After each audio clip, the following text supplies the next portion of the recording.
Bonjour frères et sœurs, je vais vous lire 1 Corinthiens chapitre 6. 1 Corinthiens chapitre 6. Je lis pour la gloire de Dieu. Scandale des procès entre chrétiens. Lorsque l'un d'entre vous a un litige avec un autre, comment ose-t-il demander justice devant les injustes et non devant les saints? Ne savez-vous pas que les saints jugeront le monde? Et si c'est par vous que le monde doit être jugé, êtes-vous incapable de rendre des jugements de faible importance? Attendez, je vais juste prendre un stylo.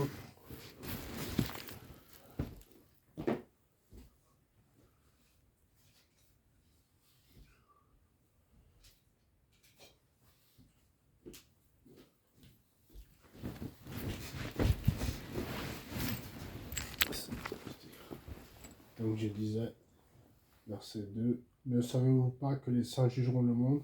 Et si c'est par vous que le monde doit être jugé, êtes-vous incapable de rendre des jugements de faible importance? Verset 3, ne savez-vous pas que nous jugerons les anges? Combien plus les affaires de la vie courante? Or, si vous avez des litiges concernant les affaires de la vie courante, vous prenez pour juge des gens dont l'Église ne fait aucun cas. Je le dis à votre honte. Je le dis à votre honte. Ainsi, il n'y a parmi vous pas un seul homme sage qui puisse juger entre ses frères et sœurs. Au contraire, un frère est en procès contre un frère, et cela devant des incroyants. Verset 7. C'est déjà pour vous un échec complet que d'avoir des procès les uns avec les autres. Pourquoi ne supportez-vous pas plutôt une injustice? Pourquoi ne vous laissez-vous pas plutôt dépouiller? 1 Corinthiens chapitre 6, verset 8. Mais c'est vous, au contraire, qui commettez l'injustice et qui dépouillez les autres. Et c'est envers des frères et sœurs que vous agissez ainsi. Ne savez-vous pas que les injustes n'hériteront pas du royaume de Dieu? Ne vous y trompez pas. Ni ceux qui vivent dans l'immoralité sexuelle, ni les idolâtres, ni les adultères, ni les travestis, ni les homosexuels, ni les voleurs, ni les hommes toujours désireux de posséder plus, ni les ivrognes, ni les calomniateurs, ni les exploiteurs n'hériteront du royaume de Dieu. Et c'est là ce que vous étiez,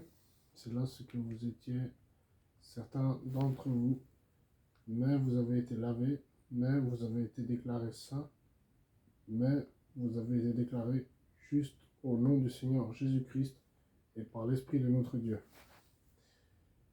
Liberté chrétienne et appartenance à Christ. Tout m'est permis, mais tout n'est pas utile. Tout m'est permis, mais je ne me laisserai pas dominer par quoi que ce soit. Les aliments sont pour le ventre et le ventre pour les aliments. Et Dieu détruira l'un comme les autres. Mais le corps n'est pas pour l'immoralité sexuelle.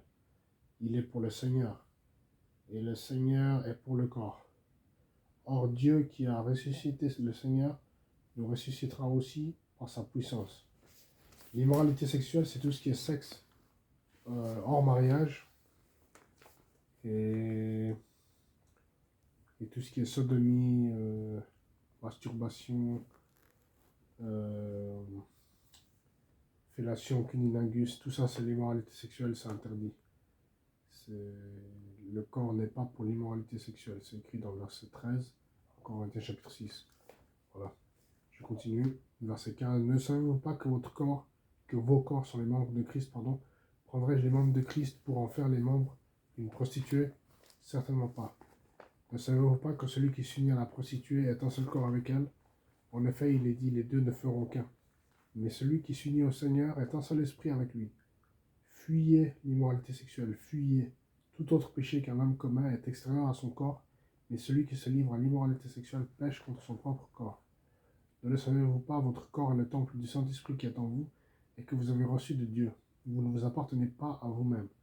car vous avez été rachetés à un grand prix. Rendez donc gloire à Dieu dans votre corps et dans votre esprit qui appartiennent à Dieu. Rendez donc gloire dans votre corps et dans votre esprit qui appartiennent à Dieu. Voilà, c'était 1 Corinthiens chapitre 6. Je vais relire les versets 9 et 10. 1 Corinthiens chapitre 6, versets 9 et 10. Ne savez-vous pas que les injustes n'hériteront pas du royaume de Dieu? Ne vous y trompez pas, ni ceux qui vivent dans l'immoralité sexuelle, ni les idolâtres, ni les adultères, ni les travestis, ni les homosexuels, ni les voleurs, ni les hommes toujours désireux de posséder plus, ni les ivrognes, ni les calomniateurs, ni les exploiteurs n'hériteront du royaume de Dieu. Je relis 1 Corinthiens chapitre 6, versets 9 et 10. Ne savez-vous pas que les injustes n'hériteront pas du royaume de Dieu? Ne vous y trompez pas, ni ceux qui vivent dans l'immoralité sexuelle, ni les idolâtres, ni les adultères, ni les travestis, ni les homosexuels, ni les voleurs, ni les hommes toujours désireux de posséder plus, ni les ivrognes, ni les calomniateurs, ni les exploiteurs n'hériteront du royaume de Dieu. Voilà, frères et sœurs. C'était 1 Corinthiens chapitre 6. J'espère que vous avez été bénis. Moi, j'ai été béni. Et à la prochaine. Ciao.